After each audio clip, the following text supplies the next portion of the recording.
Hola, mi nombre es Alejandro Languren. En este momento vengo a hablarles acerca de los cojinetes rodantes, los rodamientos o los cojinetes de rodadura. Son llamados de esa forma. En el video anterior hablamos acerca de los cojinetes deslizantes, que son los cojinetes más simples que existen, debido a que ellos solamente tratan de reducir la fricción, pero de una manera muy sencilla.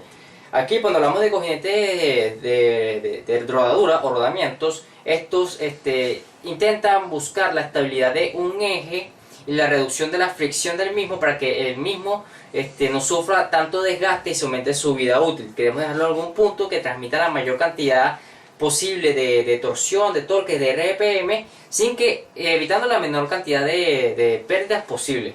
¿Cómo se logra esto? Bueno, el rodamiento es básicamente un cilindro que tiene un cilindro hueco, básicamente, que tiene dos aros que son una superficie de contacto que hace contacto con el eje, y la otra que hace contacto con la base o la punto fijo, que es donde se fija el rodamiento, por lo general una chumacera. Una de las partes está en constante movimiento relativo, que vendría siendo el eje, y otra parte está fija, que es en la chumacera, que se encuentra completamente fijo. Y bueno, el rodamiento tiene unas partes que se llaman objetos deslizantes, o lo que vendría siendo las esferas, las bolas o cilindros, agujas, que son los que se encargan de hacer girar la cara interna con el mismo ritmo del eje, y estos se encuentran en una parte que los mantienen fijos, que se llama jaula a las bolas.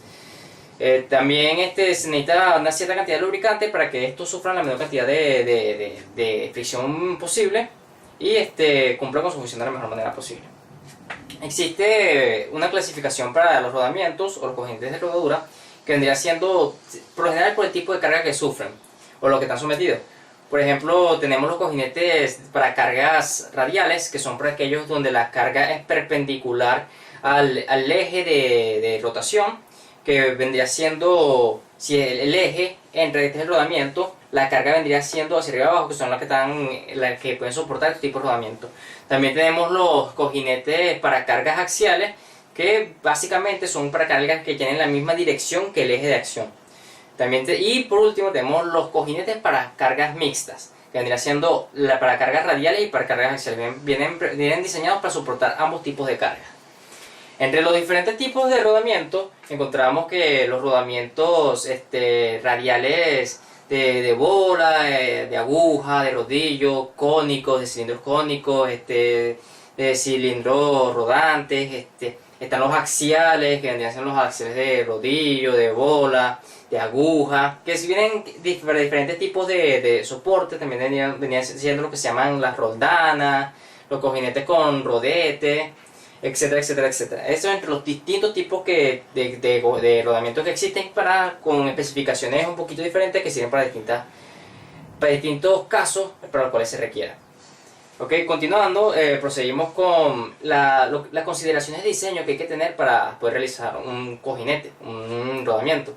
Hay que tener en cuenta la temperatura a la que va a estar sometido, la fricción, la carga que se somete, qué tipo de carga va a ser, si va a ser axial, radial, el lubricante que se va a utilizar, el material de ambos, del cojinete como tal, y el material del eje, para evitar que el desgaste sea lo menor posible, y evitar que el desgaste se produzca dentro del rodamiento y no en el eje, haciendo que los materiales del rodamiento sean más blandos, por decirlo de alguna forma, que los del eje, para que los que sufran el desgaste sean el rodamiento y no el eje como tal.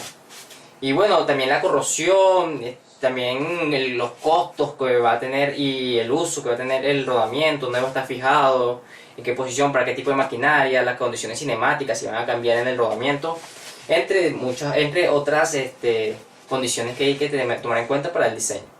Para poder seleccionar un rodamiento, primero hay que escoger el fabricante o tener el catálogo del fabricante, saber cuáles son las cargas radiales nominales que van a tener, la velocidad nominal a la que va a someter, la carga radial nominal, que todas estas características por lo general vienen en el catálogo del fabricante. Es solamente cuestión de escoger una y seleccionar el mejor rodamiento posible. Y también hay que tomar en cuenta consideraciones como son la temperatura, la fricción, el tamaño, las dimensiones del rodamiento, para poder seleccionar uno de la mejor manera posible, haciendo que cumpla con todas las funciones para las cuales se desee. Muchas gracias, eso ha sido todo.